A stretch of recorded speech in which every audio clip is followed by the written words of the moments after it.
Assalamualaikum warahmatullahi wabarakatuh. Halo teman-teman semua.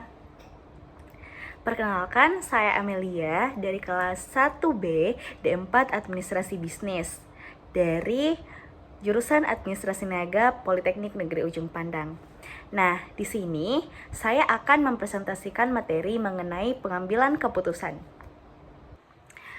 Oke, teman-teman semua, kita akan membahas 5 pokok bahasan pada materi kali ini, yaitu mengenai pengertian pengambilan keputusan dan masalah, teknik pengambilan keputusan, keterbatasan dalam pengambilan keputusan, upaya perbaikan keputusan, dan jenis-jenis pengambilan keputusan. Nah, teman-teman sekalian tentunya tidak asing lagi dengan kata keputusan dan masalah. Pada slide ini kita mulai dengan sebuah pertanyaan dasar namun sangat penting. Apa sebenarnya yang dimaksud dengan pengambilan keputusan dan bagaimana kaitannya dengan masalah? Seringkali sebuah keputusan muncul karena ada kondisi yang tidak sesuai harapan, yaitu adanya masalah yang harus diselesaikan. Jadi, sebelum kita mengambil keputusan yang tepat, kita perlu memahami dulu apa yang menjadi masalahnya. Oke, teman-teman sekalian, di sini ada pengertian masalah menurut ahli. Menurut Robbins dan Judge 2017 mengungkapkan bahwa masalah adalah kondisi yang timbul ketika terdapat ketidaksesuaian antara kondisi saat ini dengan kondisi yang diharapkan. Masalah ini menuntut penanganan dan tindakan untuk mengurangi perbedaan tersebut. Nah, dalam organisasi, persoalan bisa berasal dari banyak hal, seperti rendahnya kepuasan kerja, menurunnya produktivitas, hingga kegagalan dalam mencapai sasaran strategis.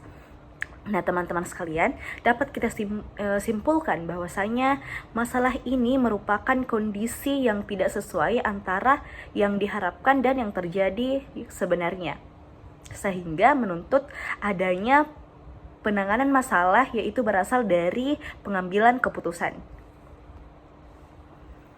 Selanjutnya, apa sih itu pengambilan keputusan? Nah, menurut ahli, Robbins dan Judge 2017 menjelaskan bahwa pengambilan keputusan adalah proses seleksi satu pilihan dari berbagai alternatif yang tersedia dengan melibatkan proses analisis serta evaluasi. Selanjutnya, menurut Herbert A. Simon dalam Riega dan Bayu 2023 menyatakan bahwa pengambilan keputusan berarti memilih satu tindakan dari sejumlah pilihan yang ada. Jadi teman-teman sekalian, dapat kita katakan bahwasanya pengambilan keputusan ini merupakan proses pemilihan dari berbagai opsi yang tersedia dan dengan mempertimbangkan konsekuensi dari setiap alternatif.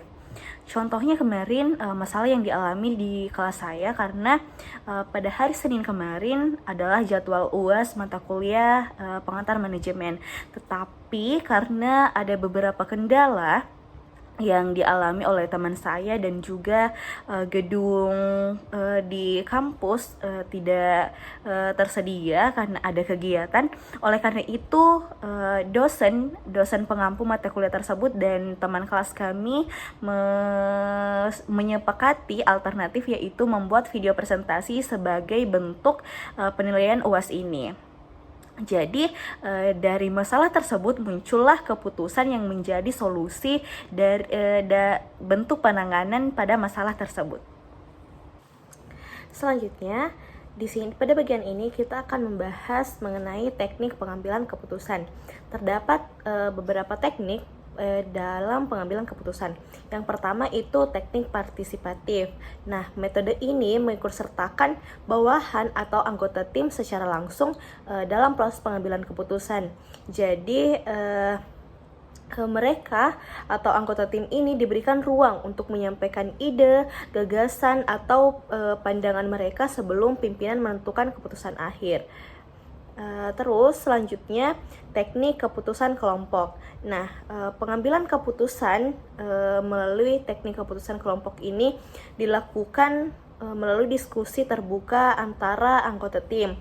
Nah, setiap individu menyampaikan sudut pandangnya atau perspektif mereka, lalu bersama-sama menentukan solusi atau keputusan terbaik. Selanjutnya yang ketiga itu teknik DLP. Nah, sekelompok pakar memberikan pendapat anonim melalui serangkaian kuesioner. Selanjutnya, setelah setiap tahap, fasilitator atau pakar ini merangkum jawaban seluruh peserta. Para pakar kemudian merevisi atau memberikan ringkasan berdasarkan rangkuman yang telah didapat dari hasil kuesioner ini. Selanjutnya tercapailah sebuah kesepakatan. Dan yang terakhir itu teknik kelompok nominal atau NGT. Nah, teknik ini adalah pendekatan sistematis dalam pengambilan keputusan kelompok yang menekankan keterlibatan aktif dari seluruh peserta. Jadi, setiap individu itu menuliskan idenya secara terpisah, kemudian dikumpulkan, lalu didiskusikan, dan penentuan hasilnya ini melalui voting atau pemeringkatan dari ide-ide yang telah disampaikan anggota kelompoknya. Setelah itu, pada bagian ini kita membahas mengapa kesalahan dalam pengambilan keputusan bisa terjadi. Meskipun seseorang berusaha berpikir rasional, tetap ada keterbatasan-keterbatasan yang memengaruhi kualitas keputusan. Nah, ada beberapa bentuk keterbatasan dalam pengambilan keputusan. Yang pertama itu keterbatasan sumber daya. Kadang keputusan yang kita anggap sudah paling logis justru sulit diterapkan karena perusahaan tidak memiliki cukup dana, fasilitas, atau sarana pendukung. Jadi keputusan yang rasional belum tentu bisa dilaksanakan jika sumber daya tidak mencukupi. Selanjutnya, yang kedua itu informasi yang berlebihan. Nah, informasi memang penting, tapi terlalu banyak informasi juga akan menjadi masalah. Ketika data yang masuk atau informasi yang masuk terlalu banyak, pengambilan keputusan akan kesulitan menyaring mana yang relevan. Akibatnya, proses memilih solusi terbaik justru terhambat. Yang ketiga itu keterbatasan daya ingat. Ini adalah hal yang lumrah yang dialami bagi manusia. Tidak semua informasi yang pernah diterima dapat diingat dengan utuh. Karena itu, keputusan yang diambil kadang tidak sepenuhnya akurat karena didasarkan pada ingatan yang tidak lengkap. Melalui penjelasan bagian ini, kita bisa memahami bahwa pengambilan keputusan tidak hanya soal logika, tetapi juga dipengaruhi oleh keterbatasan manusia dan sumber daya yang ada. Nah, teman-teman sekalian, di balik keterbatasan-keterbatasan dalam pengambilan keputusan, tentunya ada upaya-upaya perbaikan pengambilan keputusan. Nah, yang pertama itu mengumpulkan informasi. Langkah pertama dalam memperbaiki keputusan adalah mengumpulkan informasi yang lengkap dan relevan. Semakin banyak data yang akurat, kita garis besarkan highlight yang akurat, semakin baik dasar yang dimiliki untuk memahami masalah. Informasi yang tepat akan membantu pengambilan keputusan menilai kondisi secara objektif dan mengurangi risiko kesalahan. Selanjutnya, yang kedua itu melakukan analisis terhadap alternatif. Setelah informasi terkumpul, tahap berikutnya adalah menganalisis berbagai alternatif yang tersedia. Analisis ini bertujuan untuk membandingkan kelebihan, kekurangan, serta akibat atau konsekuensi dari setiap pilihan ketika telah diterapkan. Dengan melakukan analisis yang matang, pengambil keputusan dapat menentukan alternatif mana yang paling efektif dan sesuai dengan tujuan organisasi. Selanjutnya, yaitu mempertimbangkan dampak keputusan. Sebelum suatu keputusan diterapkan, penting untuk memikirkan dampaknya, baik dalam jangka pendek maupun dalam jangka panjang. Dampak dapat berupa efek pada kinerja, sumber daya, maupun pihak-pihak terkait dari pengambilan keputusan tersebut. Nah, pertimbangan ini membantu mencegah munculnya masalah baru di kemudian hari dan memastikan keputusan yang diambil itu memberi manfaat yang maksimal. Selanjutnya, yang keempat itu melibatkan pendapat orang lain. Nah, melibatkan pendapat orang lain ini dapat menjadi cara efektif juga untuk memperbaiki kualitas keputusan. Karena apa? Dengan meminta masukan dari rekan kerja atau ahli ataupun pihak terkait, kita bisa mendapatkan sudut pandang yang lebih luas. Pendapat yang beragam seringkali membantu menemukan kelemahan yang mungkin terlewat dan menghasilkan keputusan yang lebih komprehensif. Yang terakhir itu evaluasi berkelanjutan. Nah, upaya perbaikan keputusan tidak berhenti setelah keputusan diambil, tetapi tentunya juga diperlukan evaluasi berkelanjutan untuk menilai apakah keputusan tersebut berjalan sesuai rencana, sejauh mana dampak dari keputusan yang telah diambil. Melalui evaluasi, kita dapat melihat hasil yang dicapai, mengidentifikasi hambatan, dan melakukan penyesuaian bila diperlukan. Dengan demikian, keputusan dapat terus diperbaiki dan disempurnakan. Oke, sejauh ini bisa dipahami teman-teman? Nah, kita lanjut ya. Jadi selanjutnya itu jenis-jenis pengambilan keputusan. Nah, terdapat 3 jenis-jenis pengambilan keputusan. Yang pertama itu keputusan strategis. Nah, keputusan strategis ini adalah keputusan yang ditetapkan oleh jajaran manajemen tertinggi atau top manajemen. Biasanya itu pejabatnya adalah CEO atau direktur.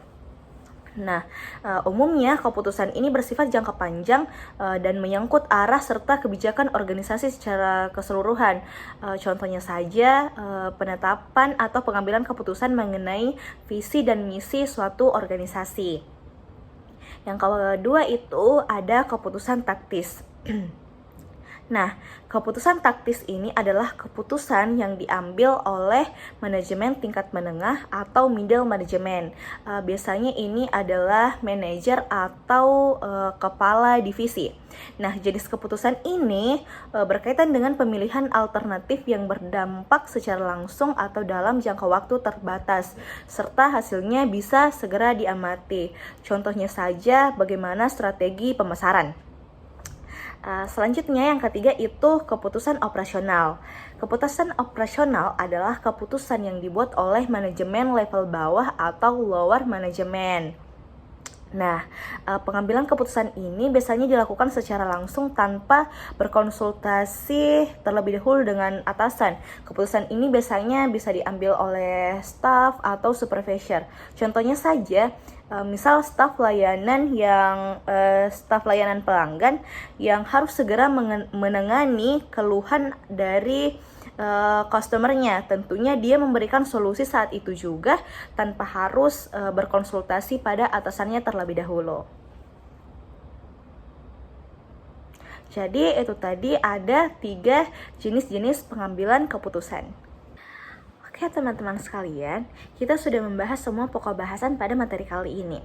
Sebagai kesimpulan, penanganan masalah pada dasarnya adalah upaya untuk menutup kesenjangan antara kondisi yang ada dan kondisi yang diinginkan melalui pengambilan keputusan. Meskipun proses pengambilan keputusan sering dipengaruhi keterbatasan seperti bias, kurangnya informasi, atau sumber daya yang terbatas, kualitas keputusan tetap dapat ditingkatkan melalui pengumpulan data yang tepat, analisis alternatif, serta evaluasi yang berkelanjutan. Nah, keputusan yang efektif lahir dari pemahaman masalah secara jelas, pertimbangan berbagai pilihan secara objektif, serta penggunaan informasi yang relevan. Dengan demikian, keputusan yang diambil dapat memberikan solusi yang lebih tepat dan bermanfaat. Sekian dan terima kasih teman-teman sekalian. Sebagai ungkapan penutup, khairunas anfa'uhum linnas, yang artinya sebaik-baik manusia adalah yang paling bermanfaat bagi orang lain. Jadi pesan yang terkandung dalam kurs ini, jadilah manusia yang senantiasa memberi manfaat, mendorong sikap peduli dan empati terhadap sesama. Sekali lagi terima kasih banyak dan maaf apabila ada salah-salah kata karena yang kesempurnaan hanyalah milik Allah. Assalamualaikum warahmatullahi wabarakatuh.